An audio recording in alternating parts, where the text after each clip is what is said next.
ശബരിമലയിൽ നടൻ ദിലീപ് VIP പരിഗണനയിൽ ദർശനം നടത്തിയ സംഭവത്തിൽ വിമർശനവുമായി ഹൈക്കോടതി. വിഷയം ചെറുതായി കാണാനാകില്ലെന്ന് നിരീക്ഷിച്ച കോടതി ദേവസ്വം ബോർഡിനോട് വിശദീകരണം തേടി. CCTV ദൃശ്യങ്ങൾ ഹാജരാക്കാനും നിർദ്ദേശം നൽകി. ശ്രീകാന്ത് വിവരങ്ങളുമായി ചെയ്യുന്നു. ശ്രീകാന്ത്, കോടതി ആ വിഷയം കുറച്ചധികം ഗൗരവത്തിൽ തന്നെ കാണുന്നെന്ന് തോന്നുന്നു. ആ VIP ദർശനം അല്ലേ?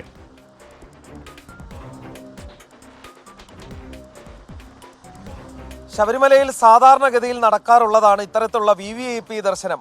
അതിപ്പോൾ ദിലീപ് എന്നല്ല, മറ്റ് പല ആളുകളും ഇത്തരം സാഹചര്യം ഉപയോഗപ്പെടുത്താറുമുണ്ട്. രാഷ്ട്രീയക്കാരുണ്ട്, അതിൽ ഹൈക്കോടതി ജഡ്ജിമാരുണ്ട്.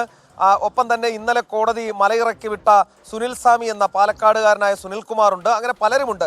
ഇതിപ്പോൾ ദിലീപിന്റെ കേസിലും സമാനമായ രീതിയിൽ കോടതി കടുത്ത നിലപാടെടുത്തിരിക്കുകയാണ്. പോലീസ് അകമ്പടിയോടെ എങ്ങനെയാണ് ഇയാൾ ദർശനത്തിനെത്തിയത് എന്ന് കോടതി ചോദിക്കുന്നു. ദിലീപും സംഘാംഗങ്ങളുമാണ് ദർശനം നടത്തിയതെന്ന് ദേവസ്വം ബോർഡ് മറുപടി നൽകി. എത്ര പേരാണ് ഈ ഹരിവരാസന സമയത്ത് ശ്രീകോവിലിന് മുന്നിൽ നിരന്നു നിന്നത് എന്ന് കോടതി ചോദിച്ചു. മറ്റുള്ളവരുടെ ദർശനം മുടങ്ങിയില്ലേ? സ്ത്രീകളുടെയും കുട്ടികളുടെയും അടക്കം ദർശനത്തിന് ഭംഗം വരുത്തുകയല്ലേ ചെയ്തത്? അവരെ എന്തിനാണ് നിങ്ങൾ തടഞ്ഞത്? ദർശനം ലഭിക്കാതെ മടങ്ങിയവർ ആരോട് പരാതി പറയും? മറ്റുള്ളവരുടെ ദർശനം തടസ്സപ്പെടുത്തിയിട്ടാണോ ഇത്തരം ആളുകൾക്ക് ദർശനം നടത്തേണ്ടത്? ഹരിവരാസന സമയത്ത് അവസാനം വരെ നിൽക്കാൻ ആർക്കും പ്രിവിലേജ് ഇല്ല എന്നും കോടതി പറയുന്നുണ്ട്.